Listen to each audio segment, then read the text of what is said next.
Quintessence. 1. Pith.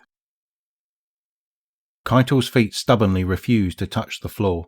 She, at least, the loose approximation of her body, floated inelegantly in the Scion's mindscape. She reached out for purchase as a bit of geometry drifted by, but her hands were as intangible as smoke. She growled. "Can you increase the clarity?" She spoke aloud.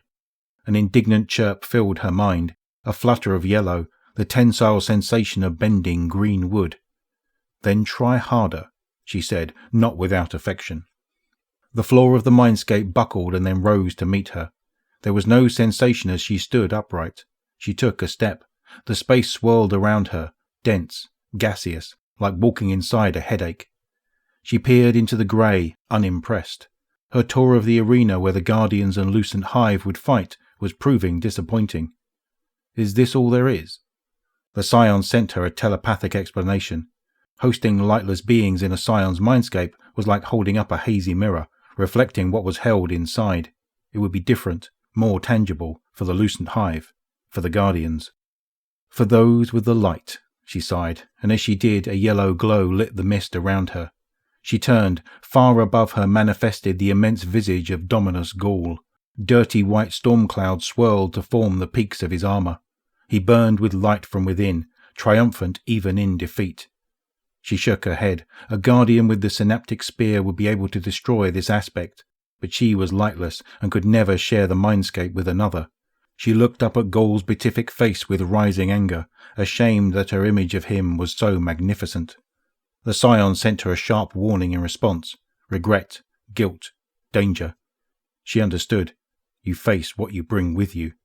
Gaul's image parted, revealing Torobatl shining proudly in the night sky. Keitel tried desperately to change her focus. She wheeled into being Ignovan and his ridiculously tusked helmet. Commander Zavala and his cohorts, the holders of the blood treaty, but they were faint and small against the open sky. She searched herself for strength, but Amana Ruth's form rose unbidden before her, blood pouring from her wounds, howling in victory.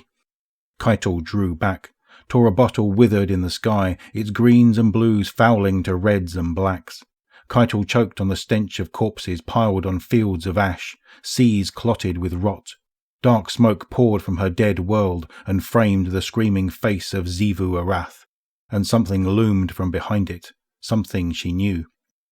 Xivu Arath towered in the sky, but now her father's corpulence spread to contain all she could see.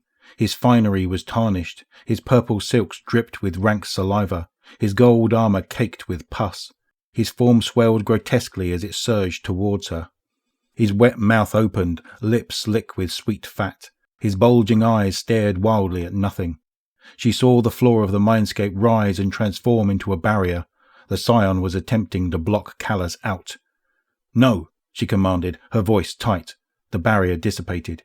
She walked closer, moving to meet Callus's figure. The floor reformed tentatively beneath her feet. Callus bellowed, and for a moment she was a flea on her father's enormous body. She moved through his cloudy form, within his flesh, the air thick with the rancid stink of wine and blood and vomit.